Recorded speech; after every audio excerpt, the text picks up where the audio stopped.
Oh, okay, super. Hey, so just thanks for letting me have the opportunity to speak to you folks. I've been in this district for 20 years as a teacher of United States history, and I do have some serious concerns about the critical race theory document being presented. I guess not tonight, but maybe we're going to have a conversation about that. I'm glad to see that the document does acknowledge that North End School District has existing policies regarding harassment and non-discrimination, but I am troubled by some of the language in the proposal there. Using the Declaration of Independence, quote right off the bat, stating all men are created equal, seems a bit disingenuous, as that document was not referring to all men when it was created, and there was no mention of women. That did not change a decade later when the Constitution was written. That said, we the people, and not all the people were represented in that statement. Since our founding, we've tried to live up to the vision of these documents in order to create a more perfect union. This has been hard work and work that continues, and it requires accuracy and a collective effort. If I were to point out or ask students what we the people or all men are created equal, I fear that I might be visited saying I was teaching critical race theory just by virtue of asking them to think critically about these documents. Sorry. Could you please, I don't know if it's allowed, but can you please remove your mask while you're speaking? Are you having trouble hearing me? Enunciation. Okay, sure. It's when the speakers come up to so we can all utilize the time best and everyone can hear. Please lower your mask. Thank you. Okay, yeah, you bet. Thank you. Let's see. So I fear I might be reprimanded if this resolution passes. So my job is to teach historical accuracy, and as you are well aware, race does come up in United States history and the history of American democracy. Critical race theory is not pedagogy, and it's simply not happening in our classrooms. I've never been asked personally whether I teach critical race theory in my curriculum. I do not.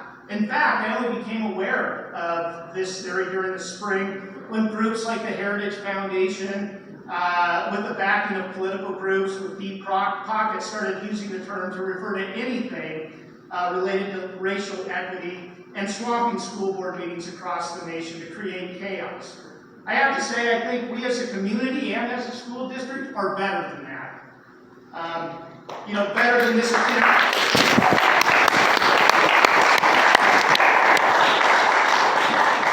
Attempt to stir up emotions and tempers to score cheap political points. The reality is that young people are curious and are going to want to talk about issues related to race and other identities. As educators, we need to equip them with the tools they need to think about all kinds of issues, including race, identity, and democracy within historical context. As my former teaching partner, local historian, and active community member Steve Greif said, this policy seems like a solution in search of a problem. If this is something the board feels strongly about, as apparently a few of you do, perhaps setting up a committee and a long-term conversation would be a better approach. This topic's far too hot and beyond a single meeting with limited opportunity for discussion. As many of you also know, real progress that really matters happens slowly over time with discretion and restraint. Thank you, Mr. Thank you, Mr. Bridges. Thank you, Professor.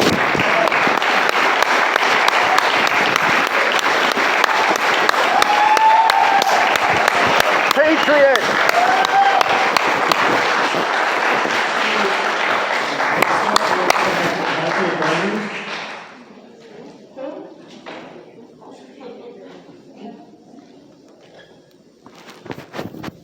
Good evening. My name is Michael Brainerd. I'm an alumni from the Northwest School District, and I live in North Bend. Tonight I'm speaking in support of Resolution 21-10, and I'll go ahead and leave my comments off for 11 since she is able. In the government, there's a hierarchy. The state executive branch goes the people, or the voters, and the governor, Kate Brown. Kate Brown represents what the people want, or that's how the governor's position is supposed to work. School boards, you have the people who vote for the school board, and they represent the interests of the voters.